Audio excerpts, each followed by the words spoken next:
भगवान की जय। हरे कृष्ण कृष्ण कृष्ण हरे हरे, हरे राम राम राम हरे हरे। श्रीमद् भागवत महापुराण, इसके लिए जय जय श्री राधे, जय जय श्री राधे, जय जय श्री राधे। 18 पुराण 12 पुराण 12 सेकंड पूरे हुए और उसके अंदर उसके बाद शांडिल्य मुनि का वार्तालाप हमने सुना। आज से चल रहा है श्रीमद् भागवत का स्वरूप, श्रोता वक्ता के लक्षण और श्रवण विधि। अच्छा, ये भागवत के लिए नहीं है, हर सत्संगी के लिए। अब रामायण सुनो तो भी ये नियम होने चाहिए। अच्छा, आप कुछ नहीं खाली सत्संग सुन रहे हो तो भी नियम यही होने चाहिए।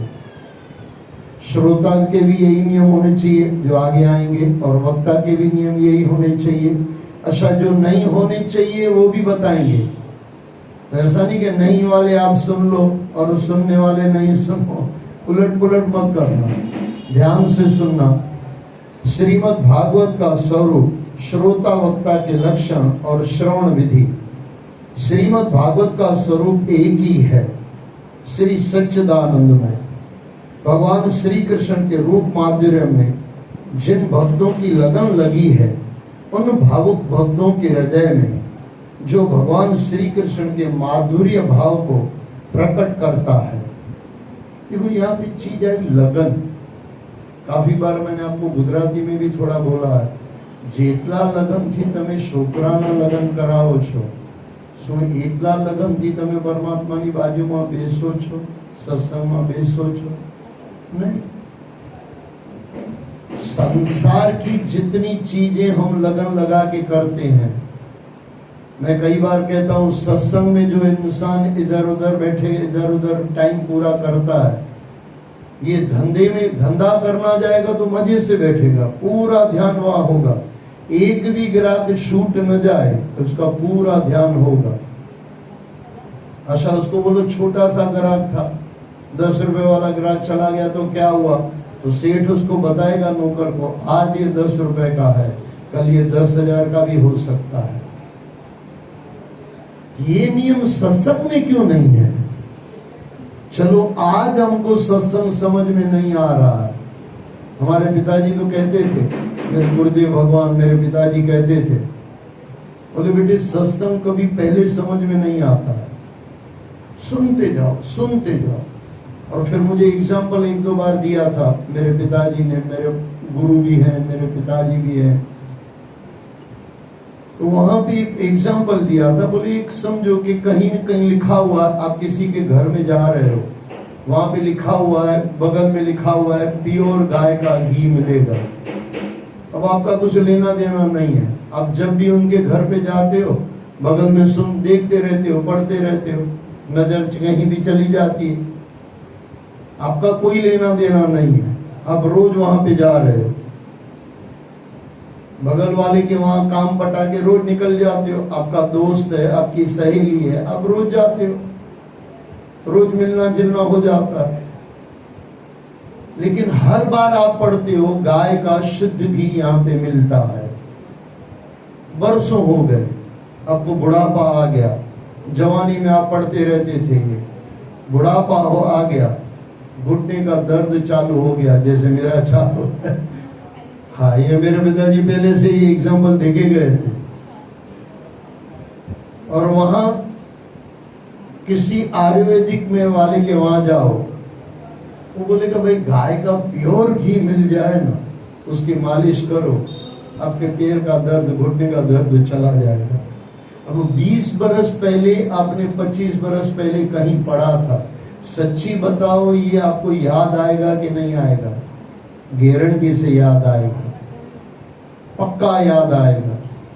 उस समय आपका कुछ लेना देना नहीं था, उस समय खाली आप पढ़ लेते थे गाय का प्योर घी यहाँ पे मिलेगा। अच्छा, उस समय बगल वाले से कभी पूछा भी नहीं था, उसकी दुकान वाले से भी नहीं पूछा था कि तेरा घी प्योर है कि नहीं है, आपका लेना देना ही नहीं था। आप हर बार पढ़ लेते थे जब भी बगल में जाते हो। और ये मेरे साथ होता है, यहाँ पे मैं जब गाड़ी रखता हूँ ना, तो होम्योपैथी का बोर्ड लगा हुआ है, यहीं पे मैं जब भी गाड़ी रखता हूँ तो होम्योपैथिक का बोर्ड पढ़ता हूँ। हाँ सामने यहीं पे। ये देखो ये घटना रोज घटती है मेरे साथ। जब भी मैं गाड़ी रखता हूँ ऑटोमेटिक नजर उधर चली जाती है। अब ये भगवान न करे कभी मुझे कहीं दूसरी तकलीफ हो जाए, 10 बरस के बाद और 20 बरस के बाद मैं बुढ़ा हो जाऊं, 90 बरस का, जिएंगे नहीं जिएंगे वो तो परमात्मा को पता, गुरुओं को पता। लेकिन वहां पे पढ़ा है कि होम्योपैथिक, कोई दोस्त आके कहता है भाई होम्योपैथिक तुझे कोई सही मिल जाए, तेरा दर्द, ये तेरी परेशानी जा सकती है। अब ये 20 बरस जो पहले पढ़ा था, अंदर पढ़ा था, पहले पढ़ा था फिर अंदर पढ़ा था, और ये पढ़ा हुआ मैं सीधा फोन करूंगा यहाँ पे, या प्रताप को फोन करूंगा, या रमेश को फोन करूंगा, या पंडित जी को फोन करूंगा, भाई वो पहले 20 बरस पहले जो होम्योपैथिक वाले आते थे अभी आते हैं कि नहीं आते हैं? बोले आते हैं भाई साहब। अब मैं पहले जाके वहां पे जाके दवा करा लूंगा, अपना इलाज करा लूंगा। कहने का मतलब क्या है, सत्संग भी ऐसे सुनते रहो सुनते रहो सुनते रहो। मेरे पिताजी कहते थे जब बेटा तुझे गाली देगा ना तब संसार खोटा लगेगा, ऐसे थोड़ी खोटा लगता। परिवार जब तुझे छोड़ दे, और संत महात्मा के साथ यही होता है, आप देख लो उठा। और भगवान कृष्ण ने भागवत में कहा भी है, जिसके ऊपर मैं प्रेम करता हूं सब छीन लेता हूं, सब छीन लेता हूं, संपत्ति तो छीन लेता हूं, संबंध भी छीन लेता हूं। हाँ, वो आपको लगता है वो मेरा दुश्मन है, दुश्मन नहीं है, परमात्मा ने इसको दूर किया है आपसे। परमात्मा ने दूर किया है अपने पास बुलाने के लिए।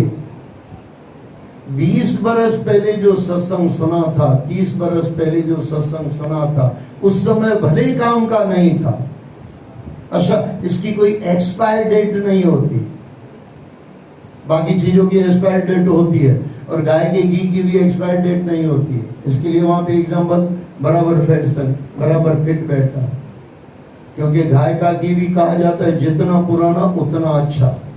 और सत्संग भी जितना आपने मजे से सुना होगा ना बचपन में, आप यकीन करो न करो, स्वामी शांति प्रकाश जी महाराज को गंगाराम बाबा वडीला साजनदास होते हुई करे मथे बाबा मंच ठहलोगी नडो छोकरो तेवी बुधनो अन्या ताई वो अभी तक मुझे याद है बातें, 2-4 बातें अभी तक याद है। कहने का मतलब क्या? कहने का मतलब ये है, भले आपको लगता है सत्संग मेरे काम का नहीं है, मैं तो अच्छी हूं, मैं तो ये हूं, मैं तो वो हूं, कुछ भी है सुनते जाओ, इसकी कोई एक्सपायर डेट नहीं है। अच्छा, ये जन्म में सुन लो, अगले जन्म में भी काम आ सकता है, और अगला जन्म आप बोलोगे किसी ने देखा है, लेकिन ये जन्म तो देखा है कि नहीं देखा है? इस जन्म में कर लो, सुनते जाओ, कभी ना कभी काम आएगा। और घर में इतना कचरा पड़ा रहता है, अरे इतनी कचरों की बातें हम सुन लेते हैं। आप जिनके साथ भी मिलते हो आपके मनपसंद की बात करते हैं क्या? फालतू बातें करते हैं कि नहीं करते हैं? कोई दुखी इंसान आपको मिलता हो, हर बार आके वो अपना दुख बताएगा, फिर भी उसका सुनते हैं कि नहीं? थोड़ा विवेक बुद्धि रखने के कारण भी कई बार सुन लेते हैं, और विवेक इतना गंदे चीज में भी हम लगा देते हैं। कोई किसी की निंदा चुगली कर रहा है, हमको अंदर से पसंद नहीं है, फिर भी सुनते रहते हैं। सुनते हैं कि नहीं सुनते? कचरा सुनने में मनाही नहीं है, सत्संग सुनने में मनाही है। इतने तो मूर्ख हम लोग हैं। वहां पे कह देना चाहिए नो, बंद कर दो इसको। अगर दूसरे को मना करोगे ना, तो कभी ना कभी जब आप बकवास करोगे ना, किसी की निंदा चुगली करोगे ना, तो अंदर से आएगा नो, बस करो, ये मतलब का नहीं है, स्टॉप कर दो यहाँ पे। हो सकता है कि नहीं? लेकिन कचरे में हमारी कोई मनाही नहीं है।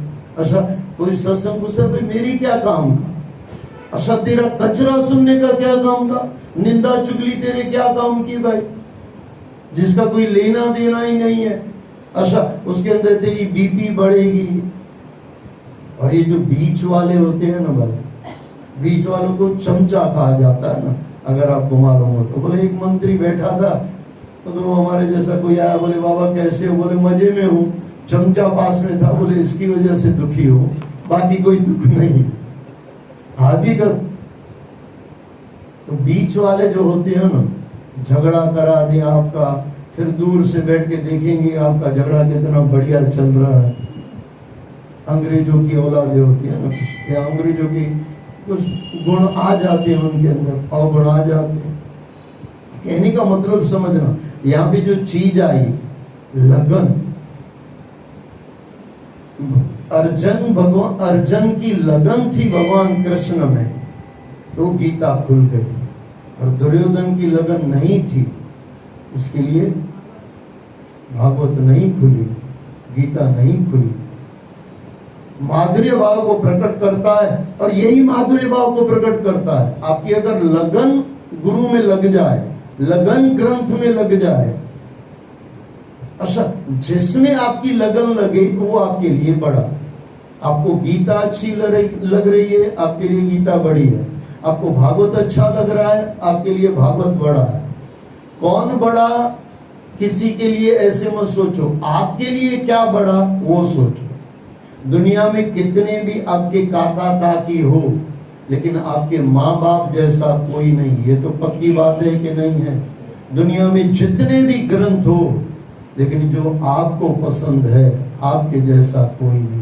फिर वो प्रेम प्रकाश ग्रंथ भी हो सकता है, गुरु ग्रंथ साहिब भी हो सकता है।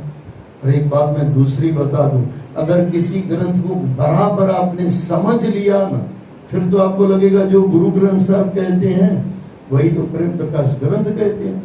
इसी पर यहीं पे मुझे किसी ने पूछा था, बोले भाई साहब आपने कभी प्रेम प्रकाश ग्रंथ पढ़ा था क्या? बोला नहीं पढ़ा था मैंने। फिर बोले आप अच्छे से अर्थ कर लेते हो। गुरु ग्रंथ साहब की वजह से हर चीज उसमें है। अच्छा थोड़ा अगर मैं ब्रॉड माइंड रख के सोचूं, तो जो गुरु ग्रंथ साहब में समझ नहीं आता है ना, वो प्रेम प्रकाश ग्रंथ में समझ आ जाता है। लेकिन क्या वो बोलने वाले के लिए जिगर चाहिए। जिगर क्या चाहिए? यानी कट्टरपंथीता नहीं चाहिए। जिगर तो है ही है, लेकिन कट्टरपंथी नहीं चाहिए। अब खालसों को बिठा के दिखा तो बोले पढ़ लो फिर मेरे से झगड़ा करो। अब पढ़ो पहले, आपको गुरु ग्रंथ साहब प्यारा है, ओके, पहले प्रेम प्रकाश ग्रंथ पढ़ लो, क्या कह रहे हैं वो फिर बताओ। फिर वो कहते हैं यही तो गुरु नानक कहते हैं, फिर हमको बोलना पड़ेगा यही तो टेऊराम साईं कहते हैं। भाई तेरी समझ में नहीं आता है, हम क्या करें भाई, हम क्या करें। लेकिन नादान की दोस्ती जी का झंझार, अधूरा डॉक्टर अधूरा वैद्य दुख ही देता है। एक भी ग्रंथ अगर आपने बराबर समझ लिया ना, फिर वो जितने भी 18 पुराण है ना, 18 उप पुराण है ना, आपको लगेगा सब एक ही बात कह रहे हैं, एक ओंकार सतनाम। गुरु ने तो झगड़ा ही मिटा दिया था, लेकिन लोगों ने उसमें ही झगड़ा करके रख दिया कि मेरा तो यही, हाँ तेरा यही ओके, लेकिन सबका यही ये मत करो। आप अपने माँ बाप को पूज्य मानो ओके, लेकिन किसी के माँ बाप को आप बोलो मेरे माँ बाप से ज्यादा मानो, होने वाला भी नहीं है, होना भी नहीं चाहिए। हाँ उसको मानो, ऐसा नहीं कि नहीं मानो, लेकिन मेरे माँ बाप, मेरा गुरु, इसमें कोई गलत थोड़ी है। लेकिन मेरा गुरु सच्चा, तेरा गुरु खोटा, तेरा गुरु नीचा, मेरा गुरु ऊंचा। मेरा गुरु ऊंचा, इसमें कोई दिक्कत नहीं है, लेकिन मेरा गुरु सब गुरुओं से ऊंचा, बाकी सब नीचे, ये नहीं चलेगा। और ये किसी भी गुरु को बोले बेटे उसमें जो है वो मुझ में है। अरे वो दुष्ट में भी वही है, दुर्योधन में जो चीज है वही भगवान कृष्ण में है, वही युधिष्ठिर में है, लेकिन उन्होंने खोल ली, उनकी पड़ी रही।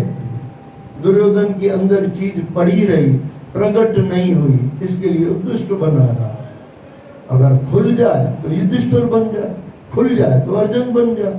और खोलती कैसे है? लगन लगाने से। और उसके माधुर्य रस का आस्वादन कराने वाला वचन है, वही श्रीमद् भागवत है। श्रीमद् भागवत अनंत अक्षर स्वरूप है। इस ग्रंथ की श्लोक संख्या 18,000 है। और बीच में मैंने आपको कहा था 18,000 श्लोक यानी 18,000 रास्ते। प्रेम प्रकाश ग्रंथ में जितने श्लोक हैं, श्लोक ही कहते हैं ना उन्होंने भी, हाँ श्लोक, जितने भी श्लोक हैं वो सब रास्ते हैं परमात्मा तक पहुंचने के लिए। इसके लिए कहा जाता है सनातन धर्म ग्रंथ जैसा, सनातन जैसा कोई धर्म नहीं। जितने रास्ते सनातन धर्म में बताए गए हैं शायद ही किसी धर्म में बताए गए। इसके अंदर भी कहो मेरा ही सनातन सच्चा, तो फिर गलती कर गए। हाँ मेरा सच्चा ठीक है, बाकी सब झूठे हैं, ये सब निकाल दो, और झूठे हैं सच्चे हैं वो परमात्मा देखेगा। आप अपने रास्ते चलो।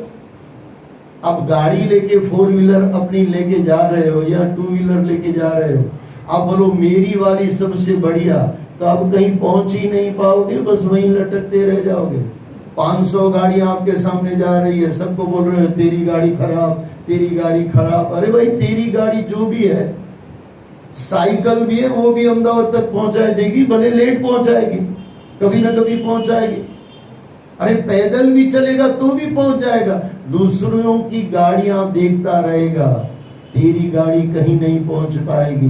दूसरों की गलती देखते रहेंगे, अपनी गलती कभी साफ नहीं होगी। अपनी गलती अपनी सुधारो, बस हो गया भजन। आदत बुरी सुधारो, बस हो गया भजन। इस ग्रंथ की श्लोक संख्या 18,000 है। इस भव सागर में अनंत दुखों और मोह बंधनों में पड़कर जो डूब उतर रहे हैं उनके लिए श्रीमद् भागवत नौका के समान सर्वोत्तम सहारा है। दुख कहां से आता है? ऊपर दिया गया, दुख और मोह बंधन। मोह से आता है दुख। मोह अभी का होता है, जो है उसमें मोह है, जो नहीं है उसमें लोभ है। लोभ यानी कमाना है, जितना है उसके अंदर जितना चाहिए वो लोभ है, और जो है उसको पकड़ के रखना है, ये मोह है। मोह सकल व्याधिन कर मूला, रामायण बाबा, तुलसी बाबा और गुरु नानक देव जी 9वीं पातशाही गुरु तेग बहादुर साहब, काफी बार मैंने श्लोक बताया, करणो हो तो सोना की ऊपर लोभ के फंद, नानी कसम रम गयो अब क्यों रोता अंग। मौत डराती क्यों है? क्योंकि जो है उसको छोड़ना नहीं है। फिर वो बीवी बच्चे परिवार संपत्ति घर छोड़ना नहीं है, ये मोह है। और दूसरा चाहिए, ये लोभ है। इसमें भी पाप होता है, उसमें भी पाप होता है, और पाप की वजह से परमात्मा से दूरी हो जाती है। भगवान श्री कृष्ण की इस कथा का आश्रय लेने वाले श्रोताओं का वर्ग 2 प्रकार का है, उत्तम और अधम। उत्तम श्रोताओं में चातक, हंस, शुक और मीन है। अधम श्रोताओं में वुक, भ्रुंड, वृष और ऊंट है। चातक पपीहे को कहते हैं। चातक स्वाति नक्षत्र में बादलों से बरसते हुए जल की ही इच्छा रखता है। चातक पक्षी के लिए इसे कहा जाता है, गुरु ग्रंथ साहिब में भी आता है चातक पक्षी। और जहां तक मैं नहीं बोल रहा हूं तो प्रेम प्रकाश ग्रंथ में भी है। मैं शायद एक बार अर्थ कर रहा था तो वहां पे चातक पक्षी के लिए कहा गया था। चातक पक्षी स्वाति नक्षत्र में पानी पीता है। अब थोड़ा कैलकुलेशन लगाना, 27 दिन में नक्षत्र बदलता है। 27 दिन में 27 नक्षत्र है, एक आध महीने के करीब समथिंग चलता है। लेकिन हमारा हिंदुओं का पंचांग थोड़ा इधर उधर होता है, तो 27 से 30 दिन तक आसपास वो उसकी बारी आती है। कभी नक्षत्र बढ़ जाता है, कभी नक्षत्र छोटा हो जाता है। तो 27 दिन में मानो उसका टर्न आता है, यानी 27 में पूरे 4 महीना चौमासा 4 बार आएगा स्वाति नक्षत्र। अच्छा, वो स्वाति नक्षत्र का पानी गिरेगा, पानी गिरा हुआ चातक पक्षी नहीं पिएगा, चोंच ऊपर ही रहेगी। उसके अंदर जितना पानी आया वो पानी बस वो पिएगा। यहाँ पे कहा क्या जाता है, चातक की तरह सुनो। अच्छा ये समझना, उसके बाद ऐसे कहा जाता है, जहां तक मैंने संतों को सुना है, फिर वो पानी नहीं पीता, बस पानी वही पीता है, जहां तक मैंने सुना। बस वो पपैया वही पपैया भी कहते हैं और चातक भी कहते हैं। प्यास है इसके लिए पपैया, चातक चाहता है इसके लिए चातक। अच्छा स्वाति नक्षत्र पूरी बरसात में 4 बार आएगा। अच्छा जरूरी नहीं है स्वाति में बरसात हो ही हो। अच्छा बोलोगे अब उसको पता कैसे चलता है? बस यही तो परमात्मा की कृपा है। उसको पता है कि ये जो बारिश पड़ रही है मेरे वाली है, मुझे इसको पीना है। यही परमात्मा की अति कृपा है। उसको पता है, इसी तरह चलता है, क्योंकि उसकी बूंद बता देती है ये स्वाति का नक्षत्र है, नक्षत्र स्वाति का है और ये बूंद स्वाति है और वो मुझे पीनी है। बात बरोबर समझना। एक बार बारिश नहीं हुई और इतना टाइम उसने पानी पिया नहीं है, दूसरी बार भी आया, अब ये कहीं इधर उधर है या खैर होता नहीं है, पपैये को पूरी प्यास होती है। लेकिन कभी मान लो कहीं बारिश ही नहीं हुई। मैंने एक जगह किसी संत से सुना था, बोले बिना कारण की जब बारिश होती है ना, चौमासा नहीं होती है, 99.99 कुछ दिन स्वाति नक्षत्र होता है, कोई प्यासा पपैया परमात्मा को पुकारता है, मैं मर जाऊंगा प्यासा, बिना बरसात के बारिश गिरती है। बोले करीब करीब स्वाति नक्षत्र होता है, वो पपैये के लिए बारिश हो रही है। इसका मतलब क्या हुआ, जब प्यास बराबर हो जाती है ना, गुरु मिल ही जाता है, प्यास बराबर हो तो। और कई बार हम लोग इतने बदनसीब होते हैं, टेवराम साईं जैसी दरबार खुली हुई है, भागवत चल रहा है, तो भी हम सुनते नहीं है। ये हमारी बदनसीबी है। गुरु तैयार है, शिष्य तैयार नहीं है। जैसे भगवान कृष्ण शांति दूत बन के आया, तैयार बन के आया, सत्संग सुनाने आया, लेकिन दुर्योधन तैयार नहीं था। अच्छा अर्जुन नहीं सुनना चाहता था, अब बोलोगे फिर क्यों सुनाया? क्योंकि ये भाग रहा था, भागने वाले को दिया, भाई जंगल में क्यों भाग रहा है, जिसके लिए भाग रहा है मैं तुझे यही दे रहा हूं। अर्जुन बन के जब हम सुनते हैं ना, अर्जुन यानी लगन, जिसकी लगन हो। मानस ने लगन करता आवड़े से समझना, लगन यानी शादी, પણ માણસને પૂજામાં લગન લગાડતા નથી આવડતી, સત્સંગમાં લગન લગાડતા નથી આવડતી, બરાબર કે નહીં? એ કિસી આશા લગન લગાડતા આવડે તો મજા આવી જાય, તા લગન થાય કે નહીં, પણ અહીંયા લગન કરવી જોઈએ। પણ માણસ અહીંયા લગન કરતો નથી, તા લગન કરે છે, છોકરો આવે છે દુખી થાય છે, અહીંયાથી જે છોકરો આવે ને, यहाँ पे जो लगन लग जाए ना, और यहाँ पे जो लड़की आती है ना, वो आती है शांति, आनंद, आनंद बेटा आता है, आनंदोस्मि, रामकृष्ण परमहंस कहते थे। ये अगर समझ में आ जाए, चातक पपैये को कहते हैं। चातक स्वाति नक्षत्र में बादलों से बरसते हुए जल की इच्छा रखता है, किसी अन्य जल की नहीं। उसी प्रकार जो श्रोता सब कुछ छोड़कर केवल श्री कृष्ण संबंधी चर्चाओं का ही श्रवण करता है, वह चातक श्रोता है। और इसी तरह फिर इससे मिला लो, फिर राम का प्यासा है तो राम का प्यासा, भगवान शंकर का प्यासा है तो शंकर का प्यासा, कोई दिक्कत नहीं। एक ओंकार सतनाम, गुरु का प्यासा है तो गुरु का प्यासा। लेकिन गुरु आया तो फिर मैं बात बता दूं, गुरु मुख यानी जो गुरुओं के मुख से जुड़ा है, बाकी गुरु का कुछ नहीं देखता है, बाकी गुरु का कुछ नहीं देखता है। गुरु की करनी गुरु जाने, चेले की चेले। गुरु को देखते हम रात को सोया हुआ है, अरे भाई रात को जगा हुआ है, तुझे कहाँ पता? रात को 2, 2:30, 3 बजे बैठ के गुरु ने परमात्मा को याद किया, तेरे सामने वो सोया हुआ है ना, तुझे लग रहा है सोया हुआ है। वो सोया है कि अंदर नाम चल रहा है, वो भी तुझे कहाँ पता है भाई? दिख रहा है तुझे सोया हुआ। और कहते हैं ना, अर्जुन एक बार सोया हुआ था, कृष्ण भगवान को बार बार सुनना पड़ता था कि आप इससे इतने हितैषी क्यों हो। बोले चलो मैं दिखाता हूँ। अर्जुन सोया हुआ था, वहां से आवाज आ रही थी कृष्ण कृष्ण कृष्ण कृष्ण। जिसने टकोर की थी कृष्ण भगवान ने देखा, बोले देख लो क्या चल रहा है। बाबा सोया हुआ है अर्जुन, ये है अर्जुन। और ये लगन लग जाए, और ये कब होती है? आप नहीं कि आप बोलोगे मैं भी सो जाऊंगी तो नाम सुमरन चलेगा। चलेगा, संसार के सपने चलेंगे, कृष्ण नहीं चलेगा। संसार का दुश्मन आपका चलेगा, दोस्त तो बाद में चलेगा। आप चेक कर लेना दुश्मन सपने आप कौन से देखते हो। दुश्मनों के साथ जो लेन देन होती है ना वो देखते हो। या तो आप गाली देते हो सपने में, या तो वो गाली देता है, यही तो होता है। और तो क्या होता है?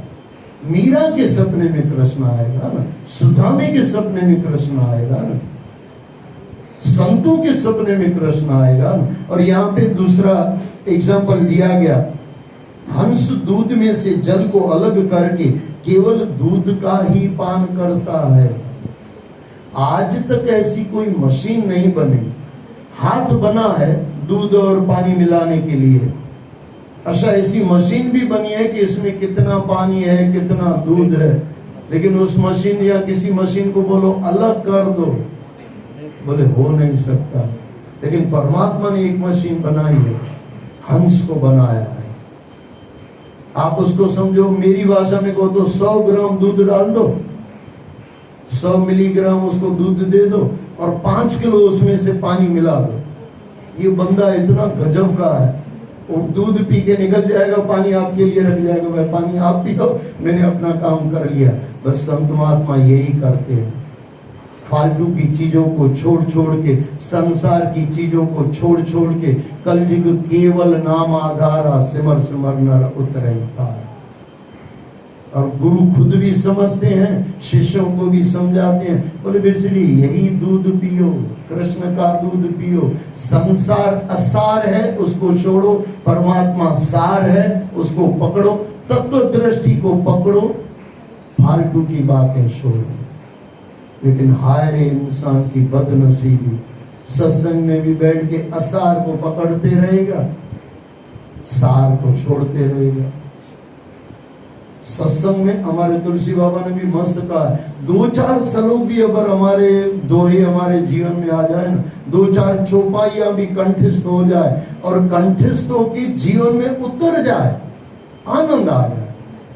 अब खाना बना, काफी बार मैं थोड़ी मजाक करता हूँ, अब खाना बनाते हो फिर खाते हो कि नहीं? कई माता ऐसे सिंधी में जो वैसा सुखमनी कराइनिया, माता माता कराइनी है कि न खाइंदी है भी ची है, मां जो फुटा मुझा करो तुझे घर सुखमनी करना छोड़ा। आ सुखमनी करनिया वरी खाइनिया, आ सत्संग करणो वरी खाइणो। ताजो तो खाना सत्संग खाते हैं, खाते। अच्छा, खाते भी नहीं है, पीते हैं। प्रेम प्रकाश मेरे हमारे स्वामी शांति प्रकाश याद आ रहे हैं, बोले जब भी खाना खाओ ना, खाना खाओ नहीं, खाना पियो, चबाओ चबाओ चबाओ। 32 दांत है, ये हमारे स्वामी शांति प्रकाश के ऊपर, मेरे ख्याल से अगर मैं नहीं बोल रहा हूँ, उनके वचन है। बोले एक ग्रास को 32 बार चबाओ, उसमें से रस बनेगा, वो पियो, कभी आपको जिंदगी में बीमारी नहीं होगी, जिंदगी में बीमारी नहीं होगी। कोई बुढ़ा बैठा होगा, साईं को पूछा, बोले साईं मुझे तो दंद ही कानन चाहिए, कोई चरी तो के खाना थोड़ी आ, तो के तो खिचड़ी चबाड़िया, बस वहां चबाड़ी दी रहो। इंसान बुढ़ा हो जाता है, नए दांत लगा के फिर पाँव बड़ा खाता रहता है, फिर पाँव भी दुखते हैं, पाँवड़े से पाँव भी दुखते हैं, पेट भी। मेरा मामा था सगा, चला गया इसके लिए बोल सकता, नहीं तो मारता, मुझे यूट्यूब में सुनता था वो बंदा, वो मेरे मामा जी, मेरी मामी तो खाने में एकदम सात्विक खाने वाली, खिचड़ी बिचड़ी बस बुढ़े बन तो वही चल खाती थी। मामा तो समझो नए दांत लगवा के, नकली दांत पावड़ा खा लेता। फिर मैं रोज शाम को मम्मी बोलती थी चलो मामा से मिलने चले, यार अपने भाई से मिलना होता था उनका। फिर वो मामा बोलता, वो इंद्र पेट में इलाई गड़बड़, वहां से मामा पाँव पेड़ हलिया गया था अंदर पेट में। क्या क्या खाते हैं भाई साहब, कुछ उम्र के बाद धीरे धीरे धीरे खाने की वासना को छोड़ो। कल आपने पढ़ा अधिक स्वाद की तृष्णा मुंचे, आपको याद हो तो ब्रह्मदर्शिनी 18 पदी और उसके अंदर 10वां पद लास्ट वाला। 1.5 से 2 महीने मैंने सत्संग किया था टेवराम साईं के दरबार में वहां पे, और यहाँ पे लगभग 15 दिन सत्संग सुबह में किया था।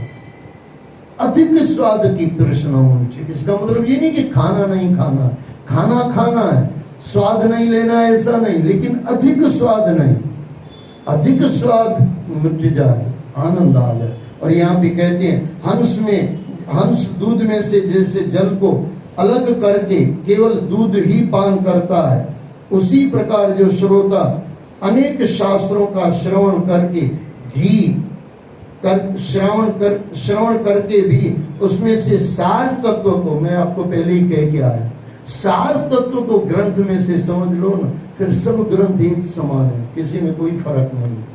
सार तत्व से एक ही है, बातें अलग अलग लगेगी, कोई किसका एग्जाम्पल देगा, कोई किसका एग्जाम्पल देगा।